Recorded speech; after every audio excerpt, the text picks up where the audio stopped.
All right, what's going on, guys? Okay, it's almost time. We are almost there. We are winding down the days, and right now, everybody in Saudi Arabia waking up and getting ready to get their final day of scrutineering and tech before it's time to start throwing legs over bikes and actually putting time on the clock. So, prologue going to be the first day.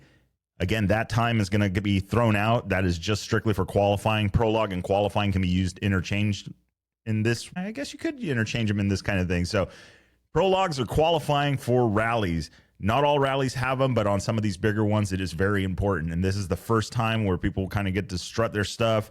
Shakedown of the bike is over. This is the first time you're going to put the pressure on the bike to make it happen. Play it nice. You got to kind of calculate it because, the prologue does determine the starting order for stage number 1. This year's Dakar Rally, stage number 1 going to get kicked off, and then right away in stage number 2, they're going to kick off the chrono. So we talk a little bit about that with Mason. So you guys want to stay tuned right now. We're going to get into that interview. Don't forget, guys, like, share, subscribe, do all of that fun stuff. Let's get to the interview. Mr. Mason Klein. So from what I understand, you just got back from shaking down the bike, first time out on this new gen, or have you ridden it before? I've got a couple months on the bike now, but it's my first time running the Dakar spec. So feeling out the motor, feeling out a couple of fancy things, testing the speed limiter, which has been really nice. And just making sure the levers are where I like them, the handlebars are in the right position, all the basic things. The only real plan left for tomorrow is adjust the road book, the digital road book, the angle, so making sure I can see it, and just tiny things left before we get to start the race. Yeah, all the little details, right? All the stuff you can't account for. Yeah, exactly. Nice. So hit a couple dunes, they're soft, etc. So that brings up an interesting point. So a lot of people, I posted up some videos earlier, and people are like, dude, but what about the digital road books? So everybody's on digital road books now?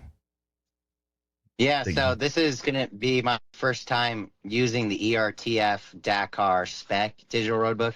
Mm-hmm. I've had a lot of experience with the digital stuff, but never the real race thing. So tomorrow I'll be using it for real. So that'll be good.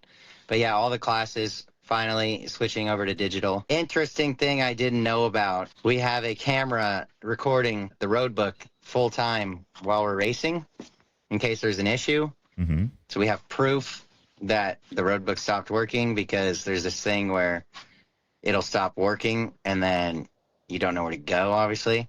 And also they put the camera because they suspect people will lie and say it stopped working to get free time. So for sure they're thinking about how to avoid the cheating. A GoPro or whatever kind of camera we're using right over the tablet in the way, in my eyesight, the thought of it does not sound very good. Tomorrow we figure out where it's going to go and how that's going to affect the navigation and the focus, right? Like a camera right in front of your face in front of the roadbook is kind of gnarly. Yeah. Well, that coupled with that, and then I've understood that as much as they've worked on that roadbook, that there's still going to be some issues with glare. I mean, it's just inherent of pretty much any digital roadbook. Yeah, I was looking for like some sort of anti-glare film like they have in the computer, like on the computer for offices and stuff. And unfortunately ran out of time and wasn't able to find a proper setup. So that's pretty sad, obviously. Yeah. So now, I mean, there's a lot more focus on other parts of the racing, right? So this is like that final factory touch that we kind of missed out on, and hopefully we'll have it at the next one. But yeah, for sure the glare will be an issue. Yeah. Well, I mean, yeah, like you said, I mean, there's more to it. I mean, the glare is just, something that can catch you 1, 2, 3, 4 times or whatever it is. But obviously there's way more kilometers where that will happen. Yeah. So speaking of other things to worry about, chrono stage 2, super early in their event. What do you think? Good thing, bad thing? I'm pretty excited about it, because I feel like if I make it past the chrono, that's kind of what got me out last year. So I'm hoping if I get through that, I should be pretty set for the rest of the rally, honestly. And it's nice to get it out of the way in the beginning. Nice. Good. Yeah, I think that is. I think they're just trying to get that Dakar swing thing going, so it doesn't go so far deep, into the marathon stage or anything else. Like right off the bat, they're going to try and put the kill on that. So, I don't know. For sure, it takes away a lot of the strategy. Like if they put it at the end of the rally, like they did last year, obviously everybody's going to want to go in the back of the chrono stage because for 2 stages straight, you have a lot of tracks in front of you, right? For sure, that's something I'm interested in. But I also, again, want to do well in the first stage. The terrain out here this year should really suit me well. Mm-hmm. The amount of dunes is a lot less than normal, and not looking forward to the weather. For sure, it's so hot out lately, like freezing cold in the morning like usual, and just 100 degrees in the afternoon. It's gnarly. Come on, it's SoCal weather. It's winter in the morning, spring in the spring mid-morning. Yeah, but when you go straight for, what is it, like, I don't even know how long the second part of the chrono stage is, but some ridiculous amount of kilometers right at the start. It's going to be rough, like when your body's not used to getting beat down, like just straight into the gnarly stuff. So we'll see how that goes. Normally I struggle on stage 1, so hopefully I'm good to go on stage 2 and 3. Yeah.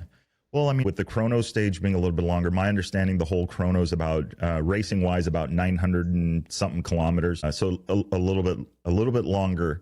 But it seems like the longer stages generally kind of suit you, right? Or yeah, for sure.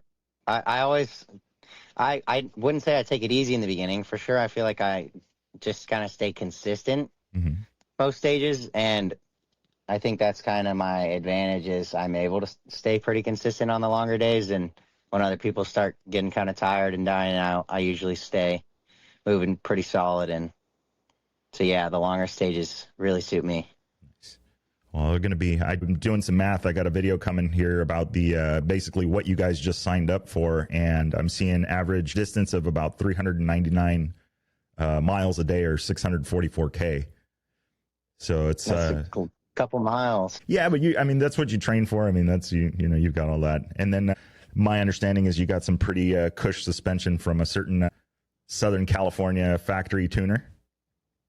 Yeah, so AHM is helping me out again this year. Pretty stoked because we got my bike feeling so nice once again. Obviously, a couple steps ahead from last year. Now I got the 8-kit suspension on the bike. I only have the 1 set out of 2, so we try to take care of it. And obviously, we don't have a suspension guy here. It's kind of just me to work on it. So I'll take care of it and service it as needed. But ideally, we'd be able to service it every day, obviously. Mm-hmm. Some of these other teams are pretty well set up for that.